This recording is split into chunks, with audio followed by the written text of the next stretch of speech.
I've seen my fair share of heist movies. I've always been a fan of the twists, turns, and double crosses, so meticulously planned and executed to perfection. So, naturally, when a friend of mine told me a story about someone who had stolen millions of dollars worth of diamonds from an impenetrable safe in the Antwerp diamond district of Belgium, I just had to know more.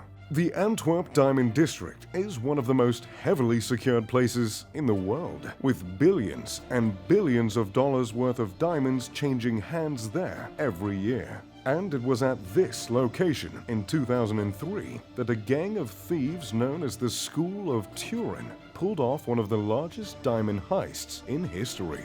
The man behind the Antwerp diamond heist, Leonardo Bartolo, was familiar with the area. He sometimes traveled there to pawn off diamonds he had stolen back in his home country of Italy. Leonardo was a known thief since the mere age of 8 years old. The story goes that young Leo was running an errand to buy milk and wound up ripping off the milkman's stash of lira. While law enforcement believes that Bartolo was the ringleader, he has said that an unnamed diamond dealer recruited him.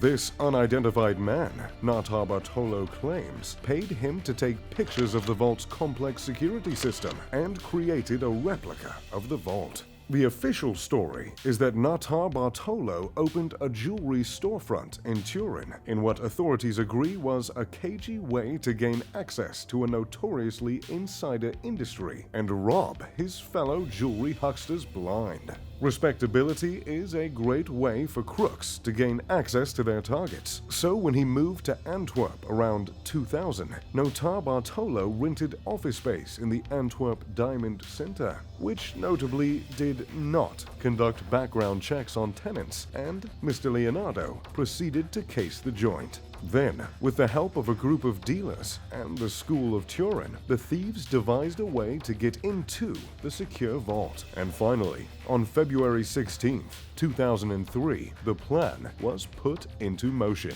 The thieves got through the 10 layers of security previously thought to be impenetrable.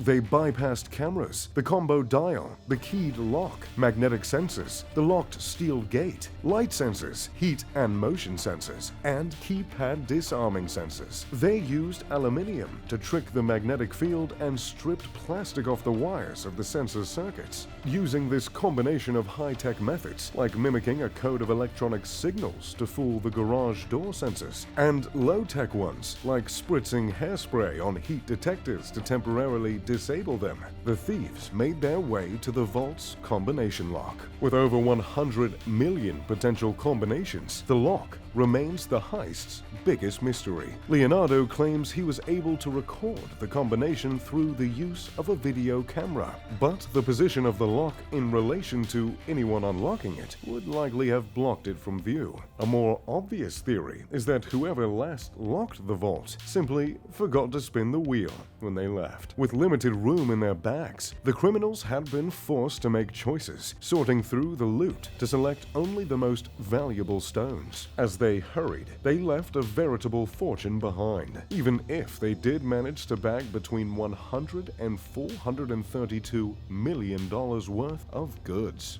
But thanks to one gang member, things eventually fell apart. And that man was Pietro Tavano, known as Speedy, and one of Bartolo's lifelong friends. Even though Leonardo was an experienced thief, Tavano didn't quite have the same level head about him as his friend did. After the robbery, they hauled the diamonds into a couple of getaway cars, and on the way back, Speedy started to have a panic attack and made Bartolo pull the car over. Soon, Speedy was throwing the evidence into the woods, but shortly after, Leonardo calmed his friend down, and they recovered most of the contents and sped off. But what they didn't realize was that they were on private property, which belonged to August Van Camp, a Belgian hermit. Mr. Van Camp then called the police because of the littered debris. The debris, which contained videotape film strung about, a half-eaten salami sandwich, dozens of small diamonds, and a receipt for a video surveillance system.